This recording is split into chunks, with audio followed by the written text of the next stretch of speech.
love you, Lord, my strength. The Lord is my rock, my fortress, and my deliverer. My God is my rock, in whom I take refuge, my shield and the horn of my salvation, my stronghold. Sige po, natili po tayong nakatayo as we pray po, Panginoon. This time, sige po, let's pray po. Magpasalamat po tayo sa Lord sa araw na to, sa buhay natin. Sige po. Hallelujah, Lord. Maraming salamat po sa araw na to, Lord God. We worship you, Lord. We glorify you. We lift your name on high, Lord God. We honor you, Lord. You're so good, Panginoon. Maraming salamat, Father God. Hindi ka nagbago, hindi ka nagkulang sa buhay namin, Panginoon. Lord, maraming salamat sa araw na to, sa mga buhay ng mga taong nandito, Panginoon, na kinip mo silang safe, Panginoon, as they go here, Panginoon. And Lord, we pray na ikip mo din safe mga tao sa online, Panginoon. Protect us, Panginoon. Lord, ikaw po yung mag-guide sa amin. Ikaw po yung mag-guide sa puso namin, Panginoon, na maintindihan po namin yung word mo ngayong gabi, Panginoon. Maisa puso at maisa buhay namin to, Lord God. Lord, ikaw po yung magturo sa amin, Lord God, na maintindihan po at maunawaan ang salita mo ngayong gabi, Father God. Ikaw po yung patuloy na mag-protect sa amin, mag-guide, Lord. Ikaw po yung patuloy na maitaas, maidakila. Wala na pong iba sa matamis na pangalan ni Jesus. Amen. Sige po, malakas na palakpak sa Lord. Hallelujah. This time, papurihan natin ang Panginoon. Let everything that has breath praise the Lord. Come on, let's clap our hands. Halina't purihin natin ang ating Diyos sa buhay. Halina't purihin ang Diyos. Pagpapalan niya sa lubos-lubos. Makapangyarihan siya sa ating nagmamahal. Halina't siya ay pasalamatan. Halina't purihin ang Diyos. Pagpapalan niya sa ating lubos-lubos. Makapangyarihan siya sa ating nagmamahal. Halina't siya ay pasalamatan. Dakilang Diyos at Panginoon, maghari ka sa lahat ng panahon. Ang ngalan mo ay luwalhatiin, ikaw lamang ang sasambahin. Halina't purihin ang Diyos. Come on, church. Pagpapalan niya sa ating lubos-lubos. Siya'y makapangyarihan. Makapangyarihan siya sa ating nagmamahal. Halina't siya ay pasalamatan. Dakilang Diyos at Panginoon, maghari ka sa lahat ng panahon. Ang ngalan mo ay luwalhatiin, ikaw lamang ang sasambahin. Dakilang Diyos, dakilang Diyos at Panginoon, maghari ka sa lahat ng panahon. Ang ngalan mo ay luwalhatiin, ikaw lamang ang sasambahin. Ikaw lamang, ikaw lamang ang sasambahin. Ikaw lamang ang sasambahin. Hallelujah. Sige po, patuloy natin papurihan ang Panginoon pagkat siya ang number one.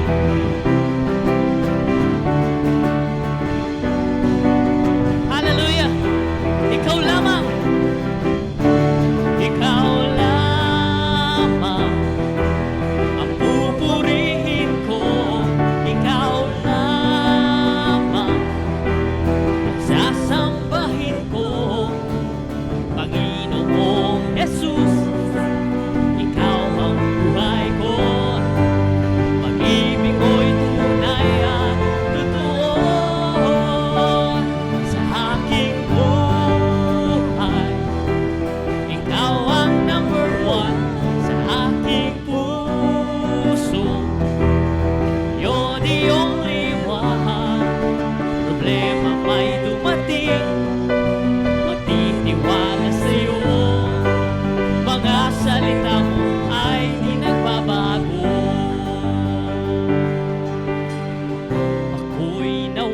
nawawala sa piling mo.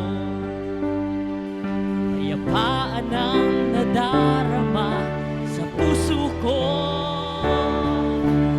Napangako mo, hahawakan mo, walang ibang Diyos na tulad mo.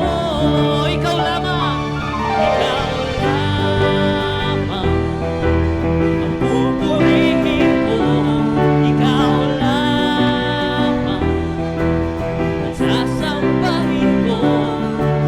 Panginoong Jesus, ikaw ang buhay ko. Pag-ibig mo'y tunay at totoo sa aking buhay. Ikaw ang number one sa aking puso. You're the only one. Problema ay dumating, magtitiwala sa'yo.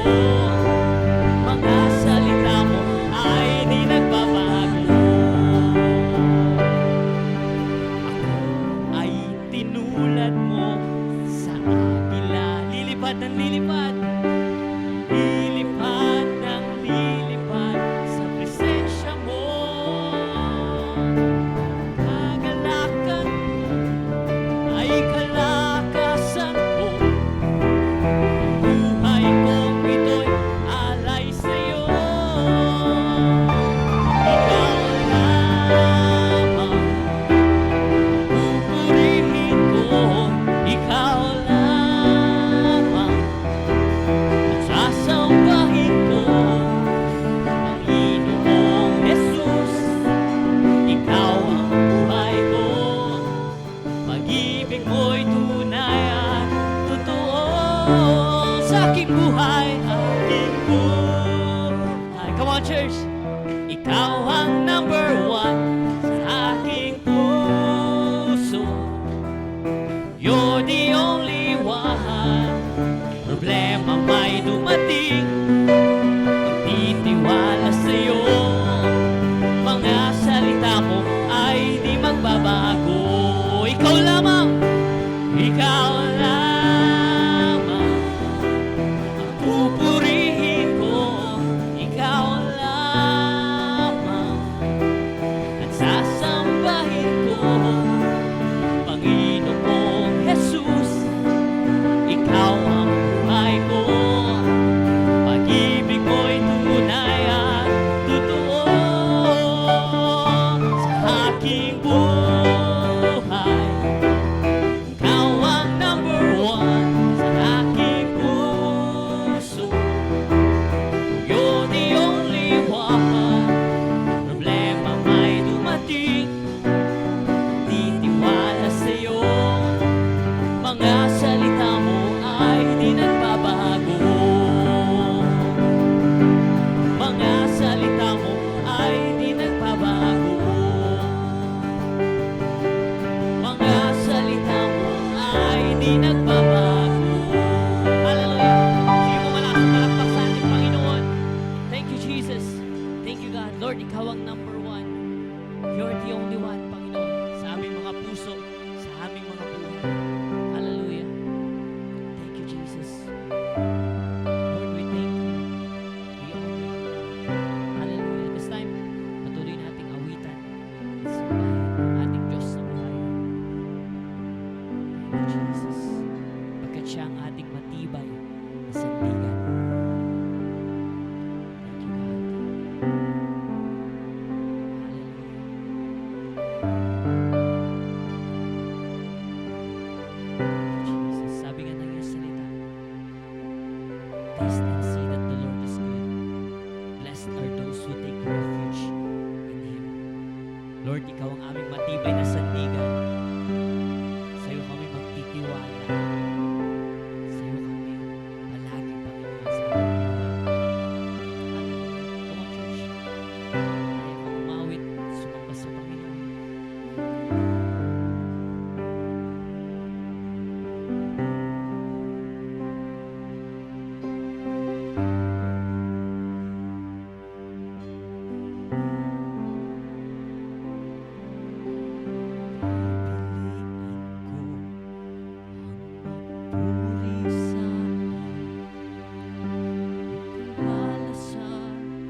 hintay sa'yo,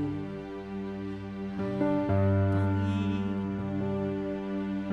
Kailan may hindi ako papabayaan. Kahit sa sitwasyon suliranin, dakilang sa gitna ng bagyo, awitan kita sa lungkot at sa saya, pupurihin kita. Ikaw, O Diyos, ang matibay na sandigan sa lahat.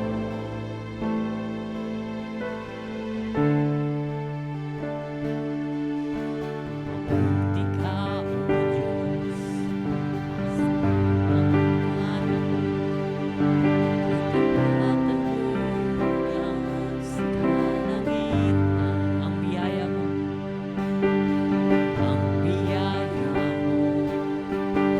siyang kailangan ko. Kailan may hindi ako iwan. Higit sa sitwasyon na suliranin, dakilang kalan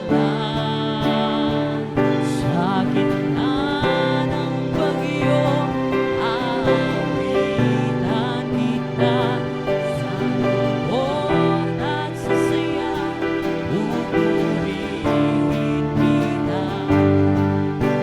Ikaw, O Diyos, ang matibay na sandigan sa lahat.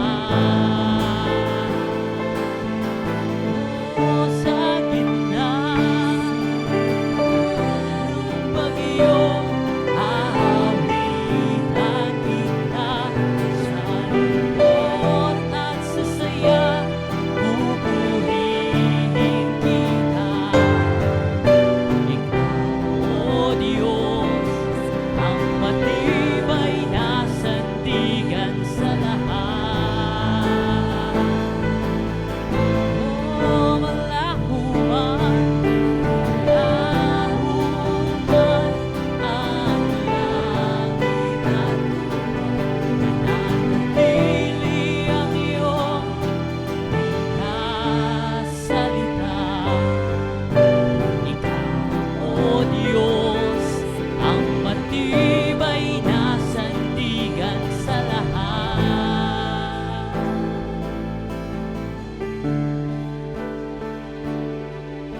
Saan manggagaling ang tulong ko? Ang tulong ko'y nagmumula sa iyo. Hindi mabibigo at hindi mapapahiya, sapagkat ikaw ang Diyos na tapat. Saan manggagaling ang tulong ko? Ang tulong ko'y nagmumula sa iyo.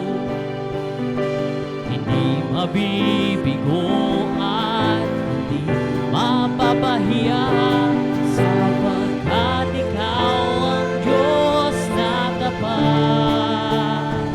Sa gitna ng bagyo, Come on, can we raise our hands to God? Hallelujah. Lord, ikaw ang aming matibay na sandigan. Ang matibay na sandigan sa lahat. O sa gitna ng bagyo. Come on, sabihin mo yan sa Lord. Sa lungkot at sa saya, pupurihin. Yes, Lord. Ikaw, O Diyos, ang matibay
ng buong puso sa ating Panginoon.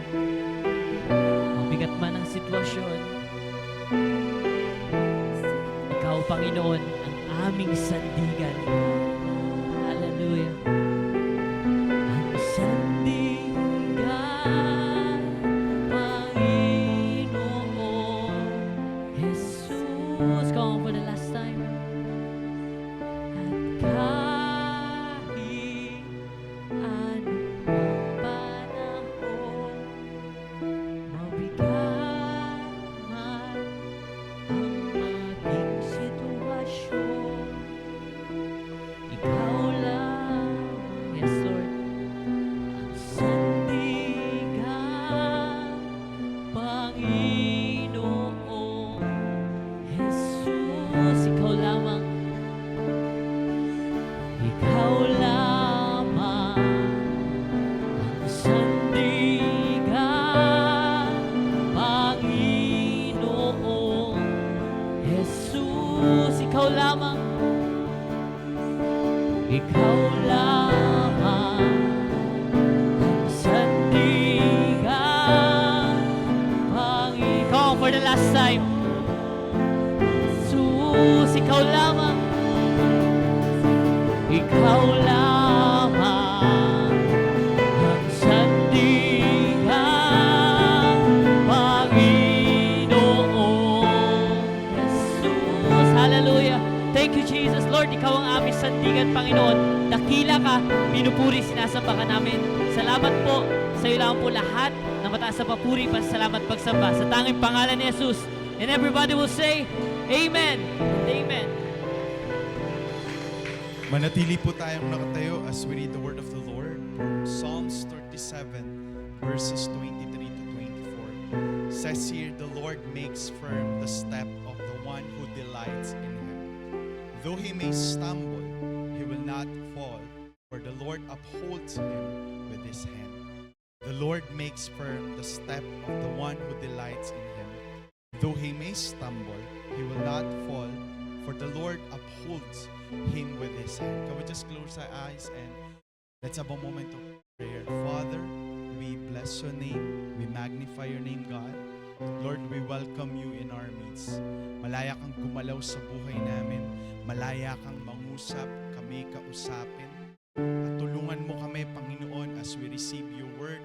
Hindi lang kami basta ma-motivate, hindi lang kami basta ma-encourage, but Lord, baguhin kami. Tulungan mo kaming isabuhay, ipamuhay ang lahat ng aming maririnig, Panginoon.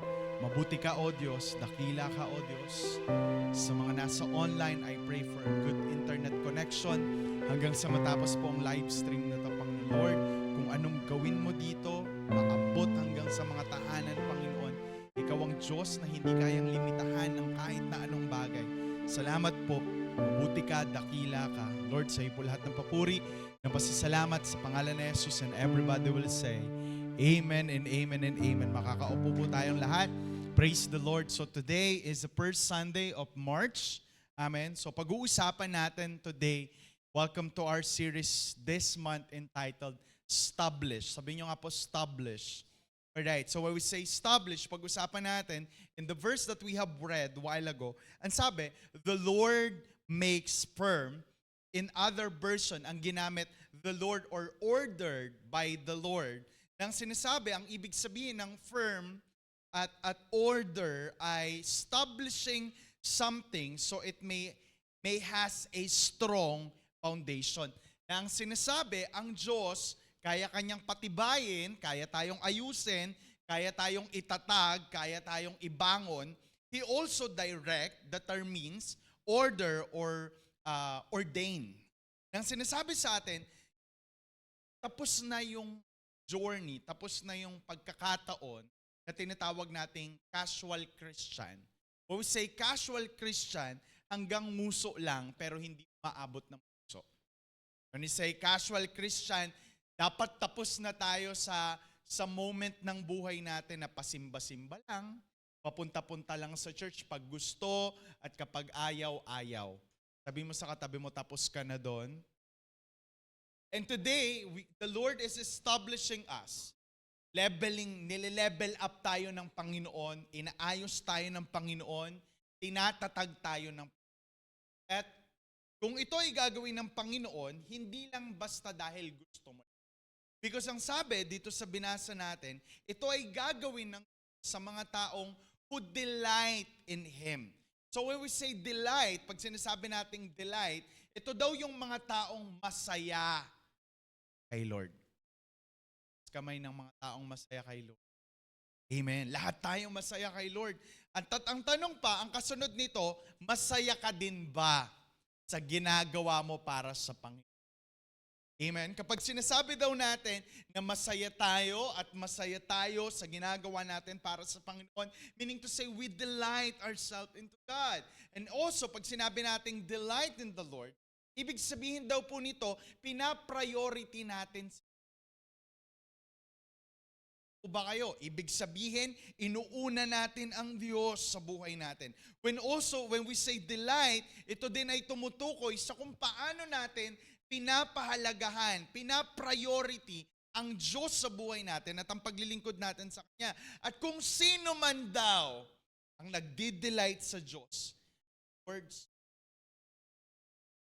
di kasi pwede na, Lord, pagpalain mo ko. Lord, tulungan mo ko. Lord, samahan mo ko. Tapos, ang layo-layo mo. Tapos, hindi pwedeng gusto mong pagpalain ka ng Diyos, ayusin ka ng Diyos, pero wala kang oras kay Lord. Hindi daw po yun pwede at hindi po talaga yun pwede. Kaya ang sinasabi sa atin ng author na naka-experience ng kabutihan ng Diyos, ito ay imbitasyon at panawagan na karapat-dapat pagkatiwalaan ng Panginoon. Na karapat-dapat na hanapin ang katugunan, ang kapunuan. Wala nang iba kundi sa ating Diyos lamang. Dahil ang sinasabi, hindi natin matatagpuan ang katugunan ng mga bagay sa buhay natin kung hindi sa Panginoon lamang. Kaya nga kapatid, when we delight ourselves to the Lord, makinig ka mabuti, the Lord is going. So pag-usapan natin, join me in our message today entitled, How God Established His People. Paano ini-establish,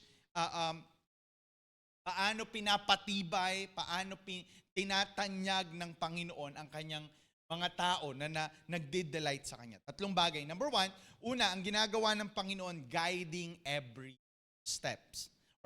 Sabi, verse 23, the Lord makes firm the steps of the one who delight in Him. Makinig kang mabuti. May pag-iingat ang Diyos at hindi hahayaang maligaw at mamali o mapahamak ang sinuman. Hindi niya lang basta sinasabi na, anak, alam ko yung future mo. I know what will happen in the future. So what I want you to do is to trust on me. Okay? Lakaran mo lang yan. Sagot ko ang hinaharap mo. Hindi sinasabi basta ng Panginoon na gano'n. Nang sinasabi ng Diyos that He will lead the right way and at the same time, He will guide our step. Hindi lang bawat lakad mo, kundi bawat tutunguhan mo ay sinisigurado ng Panginoon na ito ay para sa ikakaayos mo. Kapatid, ang sinasabi sa atin, ang Diyos, sagot niya ang bawat lakad na meron ka. Maaaring ito ay plano mo, maaaring ito ay pangarap mo, pero makinig ka, kapag ito ay ikapapahamak mo, makikialam ang Diyos para maingatan ka. Kaya kahit gusto mo pa, kahit pangarap mo pa, kahit mahal na mahal mo pa, kung ito naman ay ikapapahamak mo, makikialam si Lord para maingatan. Still with me. Psalms 1 verse 6 says here, For the Lord watches over the path of the godly, but the path of the wicked leads to destruction.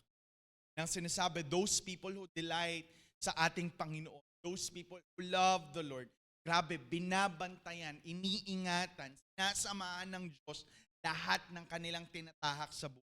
But the path of the wicked, pag sinasabi, ang taong masama, malayo sa Diyos, ang ending nito ay destruction. 1 Samuel chapter 2 verse 9 says that He safeguards the steps of faithful one.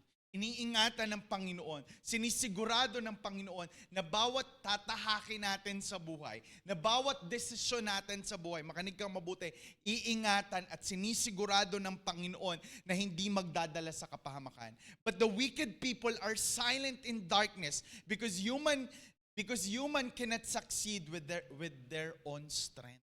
Kapatid, gusto natin ng tagumpay, kailangan natin ng Panginoon. Because it's very hard to find success, to find yung katugunan ng tagumpay sa buhay natin by our own strength.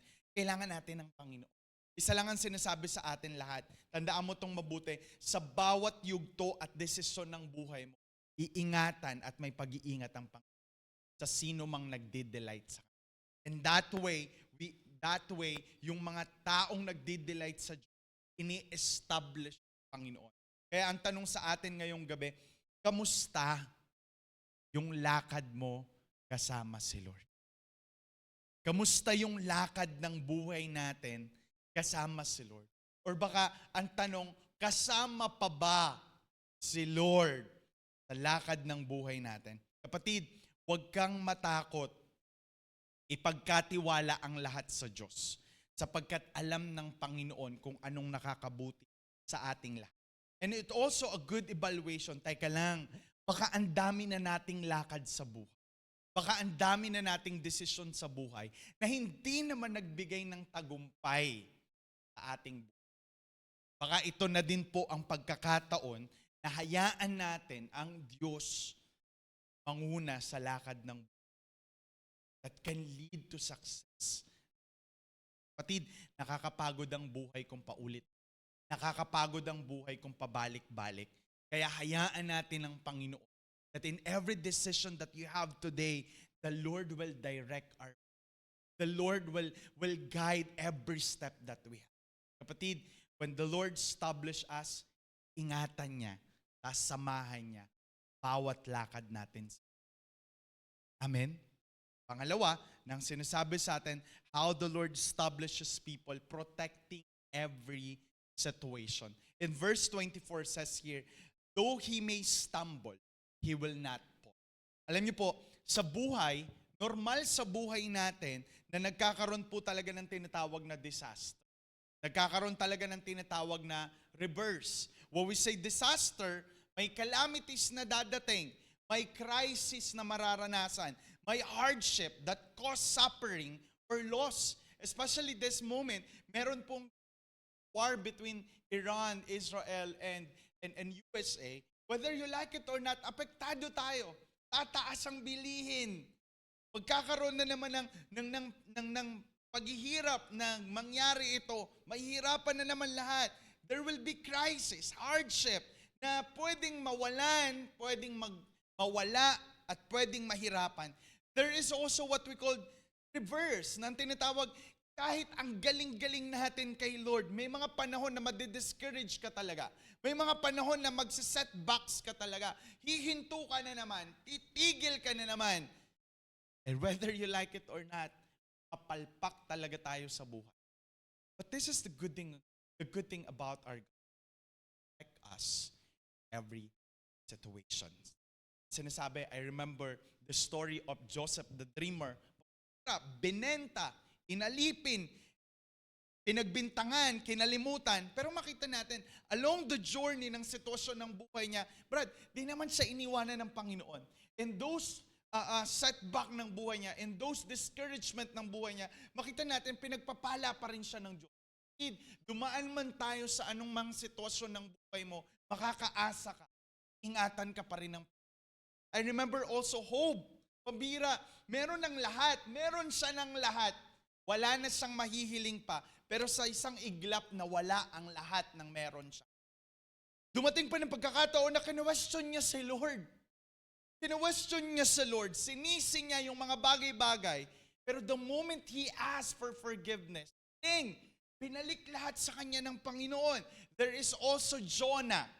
It's a good reminder for every one of us. Si Jonah, takbo ng takbo. May inuutos, may pinapagawa si Lord, pero takbo ng takbo. Sabi niya pa nung sumakay siya ng barko kasi bumabagyo, sabi niya, ihagis niyo ko dyan, At sigurado ako, pag hinagis niyo ako, titigil ang bagyo. And in fact, it happened nung hinagis siya sa karagatan, tumigil ang bagyo. But it's surprise. Nilunok siya ng malaking. For 3 days and for 3 nights, he was in the belly of the big fish. Sabi yun. Pero the moment he asked for forgiveness, nung humingi siya ng tulong, sabi niya, Lord, patawarin mo ako, tulungan mo ako. Niluwas siya ng isda kung saan yung tinatakbuhan niya. Still with me? I also remember David, the author of this passage, nang sinasabi, ang ganda ng galaw ng Panginoon sa buhay niya from his childhood, when he was youth, when he was young, and when he become adult, nagkasala, nagkamali, bumagsak. Pero inayos pa rin.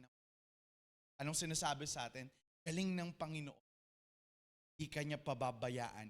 Hindi ka niya hahayaan na may mga bagay dahilan para mawala. Pwedeng bumagsak ka, pero bangon ka. Pwedeng nahirapan ka, pero may tandaan natin itong mabuti. Proverbs 24 verse 16. The godly may trip 7 times, but they will get up again. But one disaster is enough to overthrow. Ilang beses man daw tayong padapain, 7 beses man daw tayong padapain ng disaster, ng problema sa buhay. Ilang beses man tayong paulit-ulit bumagsak, pero makakabangon pa rin. Why? That's the protection of God. But the wicked, one disaster is enough. Overthrow everything. Sinasabi sa atin, hindi mawawala tong disaster, hindi mawawala tong reverse ng buhay natin. But the end of the day, God works all things together for good. For both His goodness and for our good. Nang sinasabi, magiging dahilan pa rin ito to glorify His name. At tayo magbe-benefits pa rin ito. Nang sinasabi, di ko sinasabi na kailangan tayong magkasala at gumawa ng mali. Total. Ingatan naman tayo ng Diyos. Iaahon naman tayo ng Panginoon. Listen to me. Sa bawat pagkakamali na ginagawa natin, tandaan natin may consequence. Pero ang pag-iingat ng Diyos ay nandun pa din. Along the way, na dumadaan tayo sa consequence ng kalokohan natin, ng kasalanan natin, Brad, iingatan pa rin tayo ng Panginoon. Tutulungan pa rin tayo ng Panginoon para malampasan yon. And definitely, the Lord will rise us from the ashes of failure, from the ashes of mistake ng buhay natin. Aangat. I you deliver. Still with me. Don't take it for granted. Papatawad naman ng Panginoon. Tuloy ko na lang to. Total, magpapatawad naman ng Panginoon. It doesn't work like that. Kaya nga lagi ko po itong sinasabi, don't be over familiarity sa galaw ng na minsan kasi, sanay na tayo sa gagawin ng Diyos. Sigurado mo na kung paano gumalaw ang Panginoon. Alam ko na yan, pupunta sa simbahan, mag-worship, tapos magtataas ng kamay, tapos magpipreach, tapos minsan mag-altar call, magsisisi, tapos ganito ulit, tapos ganito. Alam ko na yan. Don't be over familiarity with the works of God, but be excited always. Ibig sabihin lang nun, kapag pamilyar ka na sa galaw ng Diyos, baka di ka nag-level. Still with me? And that's the reason why we are easy for us to take it for granted kapag sobrang pamilyar ka na sa galawan ng Panginoon. And that's the reason why you never enjoy your relationship with God. Bakit? Alam mo na yan. This is the Lord is giving us this things when we delight ourselves to God. Ibig sabihin na pag nag-delight ka sa kamali, hindi ka napapalpak. Pero the good thing about our God, even though dumaan tayo sa consequence ng mga bagay na natin, iingatan ka pa. That's how God establishes people. Amen? Tandaan natin itong excited sa gagawin ng Diyos. Lagi. Tayong makampante, okay na to. Pa okay. Still with me? Number 3, upholding every season. Sabi doon sa verse, for the Lord uphold with His hand. You know, when we say uphold, it's what we call, when we call grace, supporting grace or sustaining grace ng Panginoon. Galing ng Diyos na alam mo ba na ang gustong-gusto ng Panginoon sa atin, magtuloy ka, magpatuloy ka. Still here? Gusto ng Diyos lumago ka. Gusto ng Diyos baguhin ka. And the good thing about our God, we will have His support. So, suportahan ka niya. Gusto ng Panginoon magpatuloy ka, si Lord mismo ang tutulong sa iyo para magpatuloy ka. Gusto ng Diyos magbago ka, si Lord mismo ang tutulong sa iyo para magbago ka. Gusto ng Diyos may marating ka, si Lord mismo ang magsusupport sa iyo para marating mo yung mga bagay na yon. This is what God wants for every one of us. And it also, si Lord din ang tutulong sa atin para makamtan natin yon. And that's upholding hands of God sa buhay natin. Galing ng Panginoon. May mga bagay sa buhay natin na akala mo hanggang dito ka na lang, pero God wants you to go farther. And that's the Amen? Nang sinasabi sa atin, Psalms 49 verse 18, I know I was already to fall, but your faithful love supported me. Babagsakan eh. Pero that's the goodness of God. That's the support of God. Dadalhin ka niya hanggang dulo, hanggang marating mo ang nais niya sa'yo. Psalms 40 verse 2, He lifted me out of the grave. He lifted me from the muddy place. He picked me up, put me on the solid ground, and keep me from sleeping na lugar. Na hindi ka niya hayaang madulas. Sa mga bagay-bagay, He will protect us. That's how God will uphold us. Grabe, alam mo ba, na darating talaga sa panahon na sabi nga nila, hindi kakayanin ng galing mo. Magaling ka eh. Magaling ka talaga. Pero may pagkakataon na hindi talaga kakayanin ng galing mo. May pagkakataon na hindi kakayanin ng effort mo. Grabe ka mag-effort. Grabe yung ginagawa mo. Pero may mga pagkakataon na hindi mo talaga kaya. Hindi rin kaya ng talino mo kahit matalino ka pa. Hindi kakayanin ng discipline mo or even yung diskarte mo sa buhay. Hindi nito kakayanin. But the good thing about our God, He will sustain us. Tatawid ka. Isa kakayanin sa talino mo. Dahil lang. That is what we call sustaining grace. Ito lang yung sinasabi sa atin. Minsan, gusto kong tandaan mo to. Hindi ka ipapahiya ng Panginoon. Sa lahat ng pagkakataon ng buhay mo, natawid mo to, nagawa mo to, not because of your strength. Bakit? Para wala kang iyabang. Para wala tayong iyabang. Na minsan, mapapahiya tayo kasi si Lord talaga yon at hindi. Amen? Diyan pa po ba kayo? Kaya nga sinasabi sa atin, sa bawat season ng buhay mo, hindi lang sa panahon ng kabataan mo, hindi lang sa panahon na nag-aaral ka, hindi lang sa panahon na may asawa ka, mula sa pagkabata hanggang pagtanda mo, the Lord will support you. Alam niyo po, I have this report last week on my class. It's about Alzheimer. That Alzheimer sometimes namamana, minsan naman dahil lang sa pagtanda. Ang senaryo nito, mawawalan ka ng alaala. Brad, makakalimutan lahat. Pati yung katabi mo. Siya. I just wonder, sabi ko, what if on that scenario, makalimutan mo si Lord? Kasi, wala na talaga yun eh. Talagang as in wala yun. Pati yung kay Lord, makakalimutan mo talaga. But this is the thing. This is the comforting word ng Panginoon. Hindi mo man maalala, pero si Lord kailanman din. At nang sa lahat ng pag-ibig. That even though makalimutan, yayakapin niya ang pagkatao mo. Maging sino ka. Personal testimony. You know what? There's a lot of things in my life. Alam ko sa sarili ko. May mga bagay sa buhay ko bilang pastor, hindi kaya to. Pero nakaya ko kasi the sustaining grace. So, anong sinasabi sa atin ngayon? Lang, let's give our best to delight ourselves before. Tatlong bagay yung sinasabi sa atin. For one, fight on. Importante ang pag-ibig ng Panginoon. Importante ang relationship. whether you like it or not, you have your own way, you have your own desire, you have your own dreams.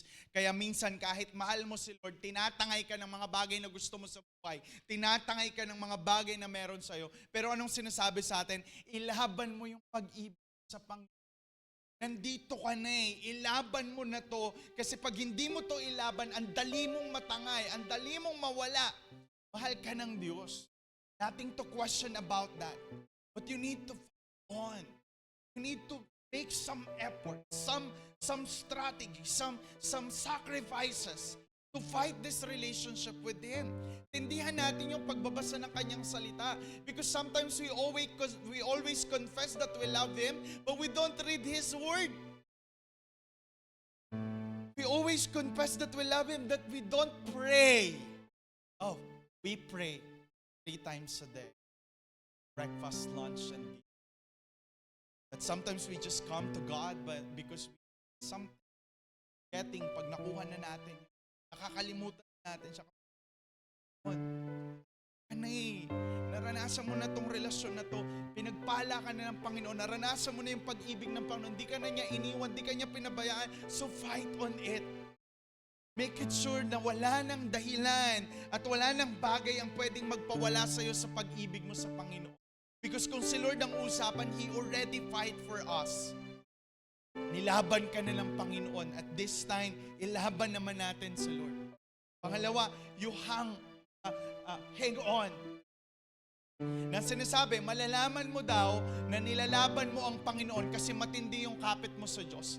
Kapatid, the more you fight on this relationship with God, the more temptation, the more trials, the more persecution that is coming to your life. Mas matindi yung battle, mas maraming temptasyon sa buhay, mas maraming pwedeng humila sa'yo. But hang on, kapit ka sa Panginoon. Dapat mas maraming tagumpay sa temptation kaysa pag-give in sa temptation. Listen to me, hindi papayag ang enemy na magtagumpay ka. But hang on. You're fighting for this relationship.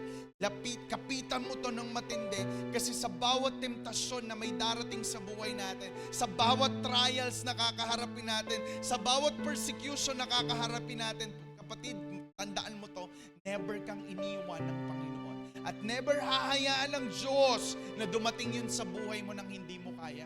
Na sa lahat ng pagsubok, listen to me, the Lord is cheering you up because He is beside you and telling you, hey, we can do this. Kaya natin to. I'm with you. Makakaya natin to. Makakaya mo to. Kapatid, yan mo yung kapit. Yan mo yung kapit. Lastly, walk on. Total, nilalaban mo na rin naman si Lord. Kumakapit ka na lang rin naman kay Lord. Lakaran mo na to. Ipagpatuloy mo na to. The more na matindi yung laban, the more na matindi yung pagkapit mo sa Panginoon. Brad, tindihan mo din yung paglakad mo sa kalooban ng Panginoon. Tindihan mo din yung paghanap mo sa kalooban ng Diyos sa buhay mo. Sunod ka kung sunod. Dahil ang mga sumusunod sa Panginoon ay di kailanman pinapabayaan ng Diyos. Kapatid, maraming pwedeng sundin.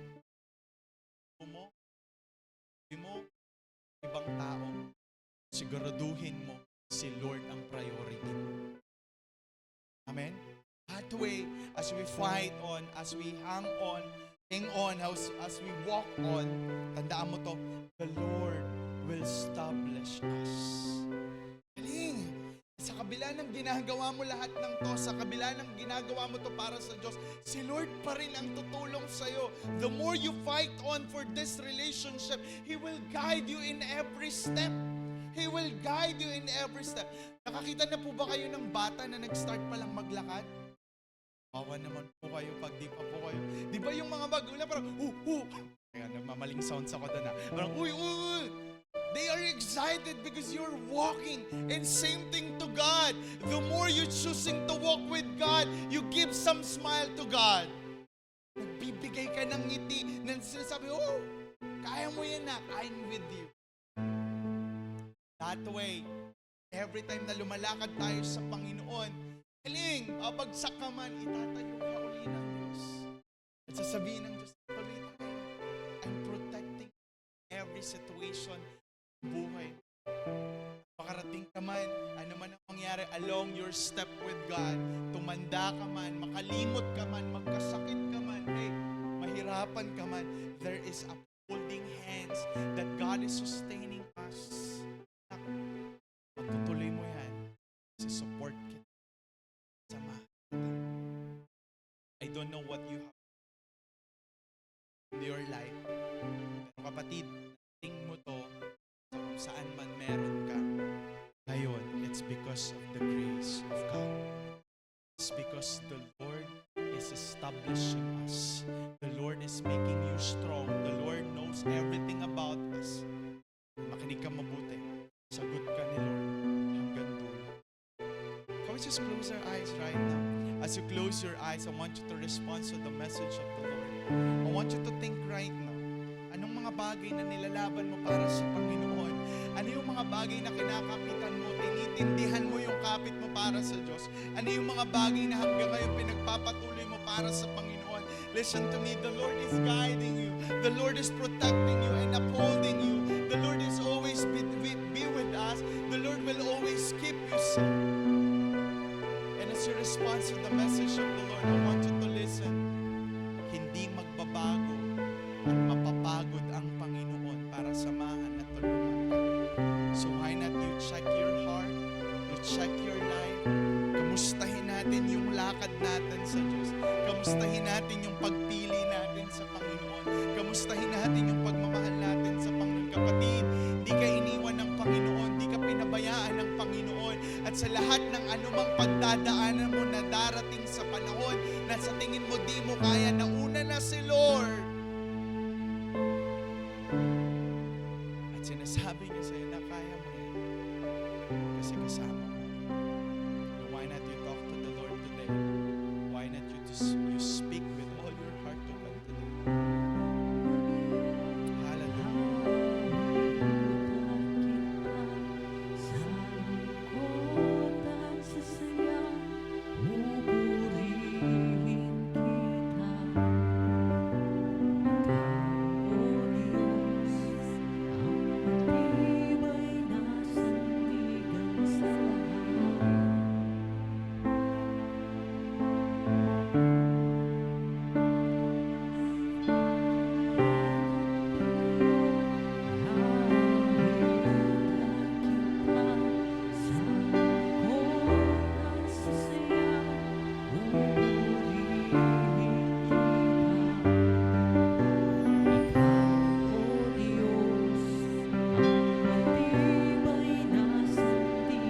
Pwede po ba sa mga oras na to tatayo tayo? Can we just worship the Lord? Can we just declare and say it? Sa gitna ng bagyo, magpupuri pa rin sa Panginoon. Ano man ang daanan sa buhay, pipiliin pa rin si Lord.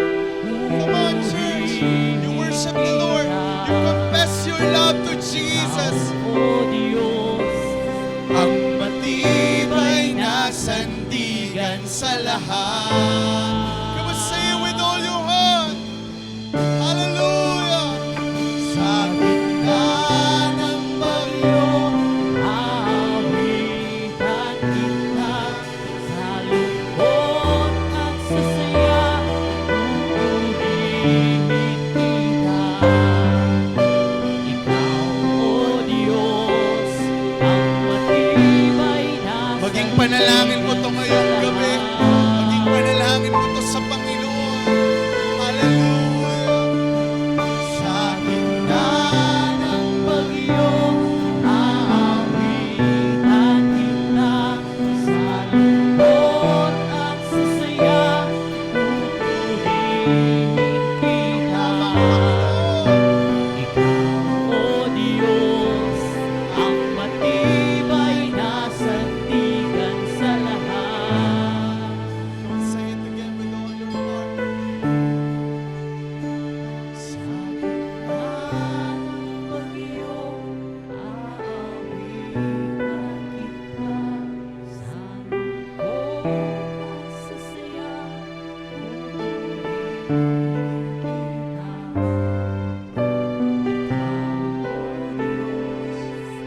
O Diyos, ang matibay na sandigan sa lahat.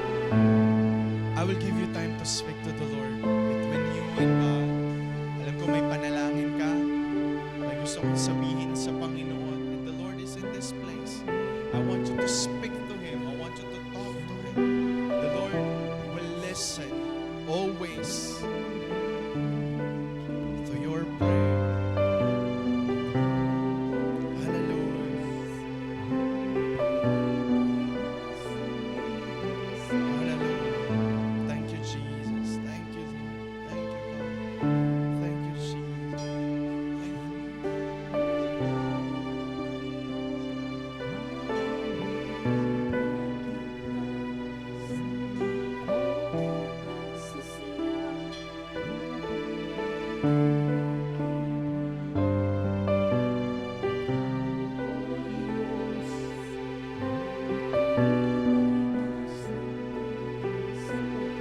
we just raise our hands to the Lord today as we pray? Father, Lord, this is a gesture.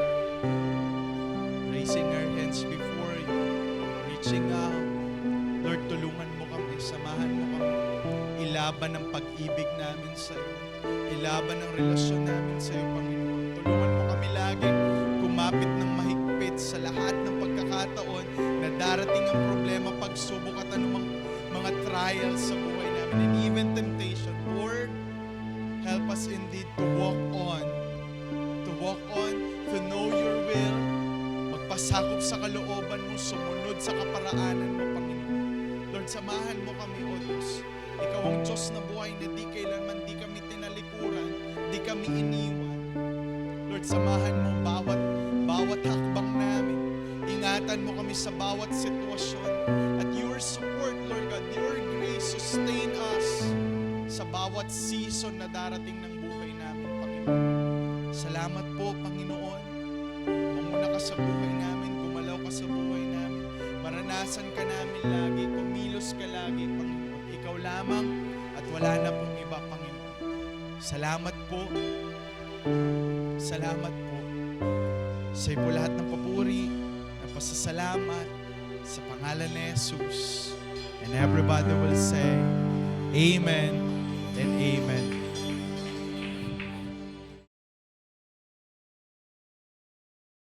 Amen. Ayan, papuri po sa Panginoon. And ano lang po, napakaganda po ng ng word po ng Lord ngayong gabing ito. Na si Lord po talaga yung mag-i-establish po sa akin. Si Lord po talaga. But ang kailangan po nating gawin ay delight ourselves on Him. Alam niyo po ba yung delight? So kapag hindi ka po nakapikit, delight po yun.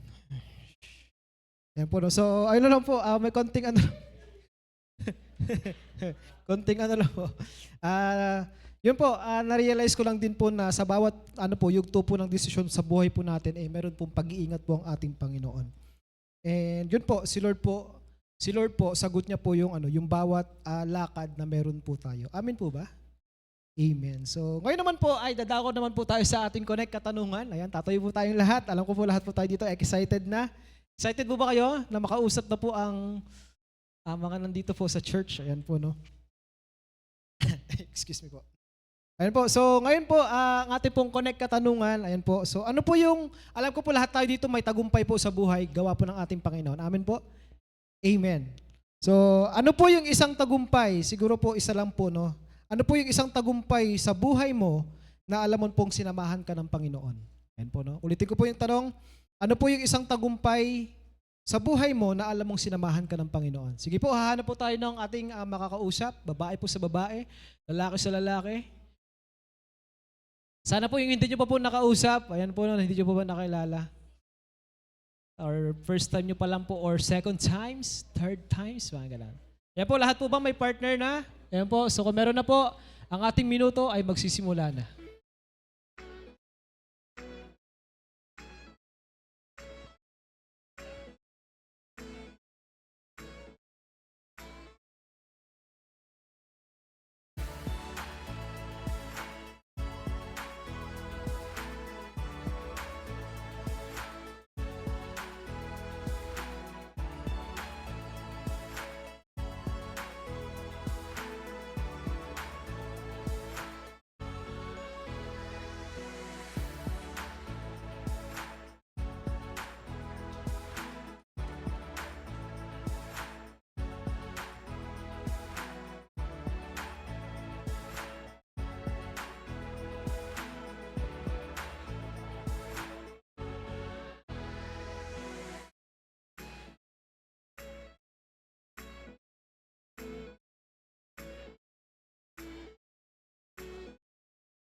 Praise God.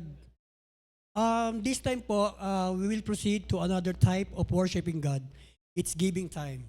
If you have your Bible with you, please open it in book of Hebrew 11:4. By faith, Abel brought a better offering than Cain did. By faith, he was commended as righteous when God spoke well of his offering. And by faith, Abel still speaks even though he is dead. The most important ingredient in offering is faith or pananampalataya po. Faith is an action word. And according to the verse that we just read, by faith, Abel brought God better offering than Cain did. Naging better ang offering ni Abel not because marami siyang offer o dahil mas malaki ang halaga na in-offer niya compared to Cain. Abel's offering became much better because he gave his offering to God with faith, may pananampalataya po. Not because he knew na dapat magbigay or magbalik, hindi dahil pinilit siya magbigay, hindi dahil gumaya siya nung nagbigay si Cain, also not because maraming sobra sa ari-arian niya. One reason why he is giving, faith po. Sabi natin kanina, faith is an action word. Abel has a desire na mag-offer sa Lord. Kaya naman, kinilusan niya ito. That's why he was able to do a kind of offering, not just better than offering than others, but he made an offering that righteous for the Lord. My brother and sister in Christ, hindi ka pinilit ni Lord na magbigay o magbalik sa Kanya. Hindi niya sinasabi na, nak, dapat malaki ibigay mo ha. As long as you give with faith in Him, nalulugod si Lord sa offering mo. Kaya naman before we give, ask yourself, tanungin natin sarili natin, yung bang ibibigay natin sa Lord ay act of faith? Baka naman nakikigaya ka lang. O kaya para masabi nagbigay ka, yung bang ibibigay mo ay dahil may kailangan ka lang o may hinihingi ka lang kay Lord. Let's always remember mga kapatid, let's put this in our mind, di pa ako galit. If hindi pa natin lubos na uunawa ng pagbibigay at pagbabalik sa Lord, okay lang po, wag muna kayo magbigay. Now it's time for my long testimony, mga 1 hour po. Na joke lang. Short testimony po. Sa biyaya ng Panginoon, patuloy tayo na pagbigay. And then last Wednesday po, prayer works. Ang prayer ko sa Panginoon, Lord, thank you sa state ng buhay ko ngayon na wala akong sama ng loob. Although nabawasan ng client, pero yung sustainable naman yung finances ko, maayos naman. Wala akong galit, tahimik lang buhay ko. And then, alam niyo, pag uwi namin sa bahay, grabe. Isa sa mga disaster ng buhay namin ni Kuya. Kasi po, ang makakaunawa lang ito yung mga cat lover, no? Sabi po mga cat lover, ako na lang pala, wag daw man damay. Parang anak ko na yung pusa ko talaga eh. Pag uwi ako, daddy's here. Akit nakakain na tayo. So, pag uwi ko, may nakungudngud sa hagdanan. Isa pa lang, mubula yung bibig. Si Precious, sabi ko, Kuya, si Precious. Kasi si Kuya H, isa kami ng bahay, doon sa ABG Clinic. So sabi nila, hindi naman tayo bibid ng nilason daw. Ang sakit sabi ko. Tapos patuloy na saktan kasi na-realize ko, yung palang ibang namatay na cat ko, unti-unti palang pinapatay. Ang ginagawa, yung lalasunin magpapahinga, parang di obvious. So alam niyo po, ang naging worry ko, yung nakitira ko pang, pwedeng i-mention din kasi pusa lang naman, si Jan sa kasian. Meron kami tinawagan na anak-anakan namin. Cat lover family sila, saka bukid sila, kaya pwede doon. Build tayong cage, kunin mo kagad to, kasi bang mamatay din to. Sobrang pagmamahal ko sa kanila, may pa pala si Tintin yung original, quarantine, kaya Tintin. So dumating siyang nabukasan, may dalang cage, ginuli ko yung dalawa. Si Tintin hinabol ko na napakasakit sa akin, kasi yung original namin pusa, siya yung kauna-una nila. Pagbaba na, pagsara ng cage, umiyak na ako, tumalikod na ako. Iniwan ko rin na may hawak ng cage. Si Kuya din umatras na, umiyak na rin. Tapos, si Tintin nakatakas, pinidya makalabas ng cage. Kasi alam niyo, first time, para siyang nabitreat, ang sama ng loob niya. Yung umaba yung mukha niya, umaba yung mukha niya, nakatingin sa akin. As ayaw na niyang umuwi, hindi ko na siya mawang. Salamat sa Panginoon, okay na kami ulit ngayon na parang ano siya yung, alam si Kate Winslet sa Titanic, lumundag siya, na parang, yung, sino bang doon, yung lalaki doon? Si Jack na parang, sabay na tayong mamatay, kung mamamatay man ako, kasama kita, Daddy. Gano'n ako, alam ko, katlabi lang makaunawa. Alam niyo yung gabi yun. Alam niyo po yung gabi yun, yung Thursday, kasi Wednesday nangyari yung kay Precious. Thursday pag uwi ko, galing gawain, patay na si Precious na talaga. Tapos nalaman ko pa na si Dr. Doktora AG, pinatawag yung mga tauhan ng ABG. Sabi niya, sino naglason sa mga pusa ni Teacher Ben? Nagalit siya. So it means wala siyang kinalaman. So kung sino man to, di tayo nagbibintang taon to, sarili lang idea yun. And yet, nagpe-pray ako, Lord, wala naman akong, lahat ng magandang pakiisama ginawa namin ni Kuya. Ito yung sinukli sa amin. Tapos, yung Thursday night, yun po yung napakadalim na buhay namin. Kasi, si Tintin na lang siya lang mag-isa sa hallway, lalakad. Tapos, pag madaling araw po, check ko si Kuya kung kamusta siya. Kasi kung naka-charge pa yung cellphone niya, pagtingin ko bukas yung ilaw, pag umiiyak si Kuya, sabi ko, bumalik ako sa kwarto ko, iyak sa kwarto, sabi ko, Lord, ito pala yun, alam niyo mga kapatid, sa mga lowest point ng buhay natin, kapag patuloy ka nagpapalayam sa Panginoon, patuloy ka tatapat sa Kanya sa pagbibigay.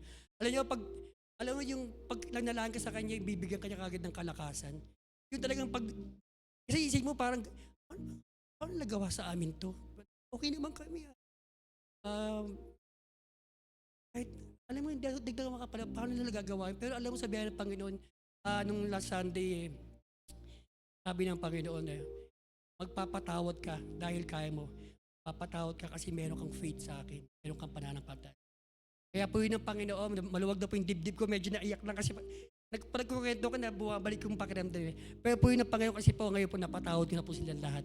Praise God. Saka po, sa patuloy na pagbibigay, pagsisikap magbigay, alam niyo yung finances namin, although bumababa yung income, pero alam niyo, ang galing ng Panginoon talaga, pagsisikap kang magbigay sa Kanya, maging tapat sa Kanya sa pagbibigay. Hindi mo maranasan talagang masisiro ka. Although, hindi ka rin magugutom. Unless nagda-diet ka. Pero not because wala kang pambili. Ang galing ng Panginoon talaga. Kaya ang challenge na sa ating for tonight, gusto bang maranasan yung pag nasa lowest point kayo ng buhay nyo, si Lord palalakasin kayo. Physically, mentally. Gusto nyo bang maranasan? Yung mga gusto mag-amen gusto nyo bang maranasan pag dumating yung time na ang hirap magpatawad, si Lord ipaparamdam niya na magpapatawad ka kasi pinatawad ka din. Amen? And gusto bang maranasan na yung finances nyo kahit nag-shake minsan nakikita yung ginagawa ng Panginoon, never kayo masisiro. Amen? Amen. Kung po tatayo po tayo lahat, we will pray for our tithes and offering to Lord. And kung wala tayong dalang cash, we can still give and send it through our online accounts, GCash and BPI. Hallelujah, Lord God, Panginoon. Lord, maraming salamat for this another great opportunity, Lord. Salamat, Lord, sa mga words mo. Please continue to bless it. Lord, ito po ang aming offering, Panginoon. Patuloy kami, Lord, nagpapasalamat sa iyo, Lord, sa patuloy mo pagpapala sa amin. Lord, para po sa mga hindi pa po nakapagbigay, Panginoon, we pray na maranasan nila ang opportunity na makapagbigay kung gaano kasarap. At Panginoon, please bless them kagaya ng ginagawa niyo sa amin. Kaya Lord, patuloy ka namin pupurihin, Panginoon, ikaw lang mataas. Sa pangalan ni Jesus, Amen. Blessed be the Lord. Blessed be the Lord. Blessed be the Lord. Blessed be the Lord. Blessed be the Lord. Blessed be the Lord. Blessed be the Lord always. Praise God. Sino dito na bless ngayong gabi? Amen. So this time naman po, allow me to share with you or announce yung mga events po na magaganap this month of March. Unang-una na po dyan, ang ating Life Retreat Batch 12 po ay katatapos lamang po nung February 25. Sige po, palakpakan po natin si Lord. Amen. And I know na matindi ang ginawa ng Panginoon sa buhay po ng ating mga delegates na Batch 12. Naniniwala po tayo dyan. And hindi pa po tapos si Lord. Meron pa po siyang gagawin. Ang next step po sa inyong journey ay life application class. Sa lahat po ito ng Life Retreat graduates this batch 12. So mag-uumpisa na po ito ngayon. Every after Sunday worship celebration po ito. Meron po itong 4 topics. So wag po kayong mawawala dahil maganda po ang mga topic na ito na mag-guide po sa atin sa journey natin with the Lord. And next naman po is water baptism. Ito po ay magaganap sa April 11, 2026. So, wait muna po sa ating place. Ayan, to be announced pa po ang date and venue pala. Sabi kasi nung isa, April 11 po. Ay, okay po. Ayan, nandun kasi date and venue. So, April 11 na po. Ayan. And this March din po, magbubukas ang ating mga gatherings. Unang-una po ay Leaders Assembly. Ito po ay sa March 3, 2026, 7 p.m. po. Dito po sa ating church. Excuse me po. Next po ay Teens Gathering, March 7, 2026. Ayan, 2 p.m. Saturday po iyan. And para naman po sa mga college students, taas po ang kamay ng mga college students natin. Ayan, may college gig po uli kayo ng March 10 and 24. Yan po ay Tuesday. At para naman po sa mga young adults, ayan, taas po ang kamay ng lahat ng kapwa kong young adults. Ako lang. Oy, dalawa, oy, tatlo kami. Yung iba, parang teens ata sila magtataas.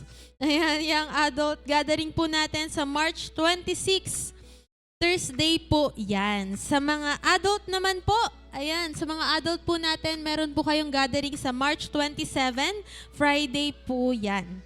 And sa mga youth po, magkakaroon po tayo ng Summer Youth Camp. This is one of the events na talaga nakaka-excite at na-excite din po ako.